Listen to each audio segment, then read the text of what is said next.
Morning भैया बहन, कैसे हैं आप? ठीक हैं? मैं आज आपको कक्षा 6 नागरिक शास्त्र का पाठ 3 पढ़ाऊंगी। पिछले पाठ में मैंने पिछली कक्षाओं में बताया था कि सरकार क्या है। पाठ 3 है सरकार क्या है। इसके बारे में आज के इस पाठ में पढ़ाया जाएगा आपको। आप ध्यान से सुने और बीच बीच में मैं प्रश्न पूछूंगी, उनके आंसर भी आप देंगे। तो पहली बात प्यारे बच्चों, आज हम अपने देश में सरकार के विभिन्न स्तरों के बारे में पढ़ेंगे। लेकिन सरकार के विभिन्न स्तर क्या हैं, किन स्तरों पर सरकार काम करती है अपने यहाँ, उससे पहले हम सरकार क्या है, उसके कार्यों तथा अंगों के बारे में हम जानेंगे। सरकार क्या है? तो सरकार एक निकाय या संस्था है जो शासन करती है, कानून बनाती है, उन कानूनों को लागू करने की शक्ति रखती है तथा लोगों को न्याय दिलाती है। यानी सरकार एक निकाय या संस्था है जो शासन करती है, कानून बनाती है, उन कानूनों को लागू करने की शक्ति रखती है तथा लोगों को न्याय दिलाती है। अब है कि सरकार अपना कार्य कैसे करती है। उसका समस्त कार्य तो अत्यंत विशाल और जटिल होता है। अतः इन सारे कार्यों को सही ढंग से पूरा करने के लिए सरकार को 3 स्तर, सरकार के 3 स्तर हैं अपने भारत में। भारत अपना संघ है, तो सही ढंग से कार्य हो, इसके लिए सरकार को 3 स्तर पर सरकार हमारी काम करती है। तो आप जानते हैं अपना देश बहुत विशाल है। इसमें 28 राज्य और 8 संघ शासित प्रदेश भी हैं और सभी राज्यों को तहसीलों, जिलों और जिलों में फिर शहर हैं, फिर नगर और गांव भी हैं। तो आप देखते हैं कि हमारी सरकार 3 स्तर पर काम करती है। आप बताएंगे? हाँ बताइए प्रज्ञा कि हमारी सरकार कितने स्तर पर काम करती है? हमारी सरकार 3 स्तर पर काम करती है। सरकार 3 स्तरों पर काम करती है।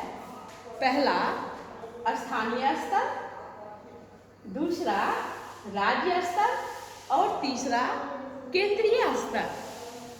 हमारी सरकार 3 स्तर पर काम करती है, स्थानीय स्तर, राज्य स्तर और संघीय स्तर पर। स्थानीय स्तर की सरकार जो है यह किसी स्थान विशेष है ना, चाहे वह नगर हो, कस्बा हो या गांव, उनमें वहाँ का उस जिले के जिला मजिस्ट्रेट यानी डीएम, पुलिस अधीक्षक यानी एसपी जैसे अधिकारियों द्वारा प्रशासन किया जाना।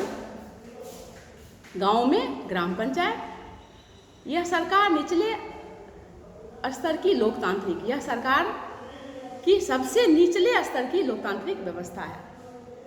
दूसरा राज्य स्तर की सरकार। राज्य स्तर की सरकार, इसमें राज्यपाल, मुख्यमंत्री और राज्य विधानमंडल होते हैं। बहुमत दल के नेता उस दल के लोगों को मंत्री बनाया जाता है, मंत्रिमंडल, विधानमंडल, और जो उस राज्य में रहने वाले लोगों के कल्याण के लिए निर्णय लेती है। यानी वह हो गया राज्य में। जैसे अपने यहाँ क्या है, नीतीश सरकार है, दिल्ली में केंद्र स्तर की सरकार है ना। गांव में आपके यहाँ मुखिया होते हैं ना, पंचायत समिति के सदस्य होते हैं, जिला परिषद के सदस्य है ना, और उन सब की देखरेख डीएम है ना, जिलाधिकारी, पुलिस अधीक्षक करते हैं। तो वह हुआ स्थानीय स्तर, फिर राज्य स्तर और फिर केंद्र स्तर। तो केंद्र यानी दिल्ली में जो एमपी हमारे सांसद चुन के जाते हैं, हमारे सदस्य हम चुन के उनको भेजते हैं। तो वह सरकार किसकी सरकार है दिल्ली में, आप बताइए? मोदी जी के है। यानी भारतीय जनता पार्टी की है, तो उसको संघीय या केंद्रीय सरकार कहते हैं। यह सरकार का सबसे उच्चतम स्तर है, सबसे ऊंचा, सबसे ऊपरी लेयर सरकार का सबसे उच्चतम स्तर है, जो केंद्र यानी नई दिल्ली में स्थित है। इस स्तर पर राष्ट्रपति, प्रधानमंत्री तथा संघीय संसद होती है, जो पूरे देश के लिए निर्णय लेती है, कानून बनाती है, पूरे देश का सुरक्षा का ध्यान, अन्य देशों के साथ संबंध इत्यादि सारे कार्यों को करती है। तो अभी तो हमको मुख्य रूप से यह देखना था कि सरकार कितने स्तर पर काम करती है। तो स्थानीय स्तर, राज्य स्तर और केंद्र स्तर, स्थानीय, राज्य और केंद्र 3 स्तर पर काम करती है। कार्य के आधार पर उनके 3 अंग भी हैं।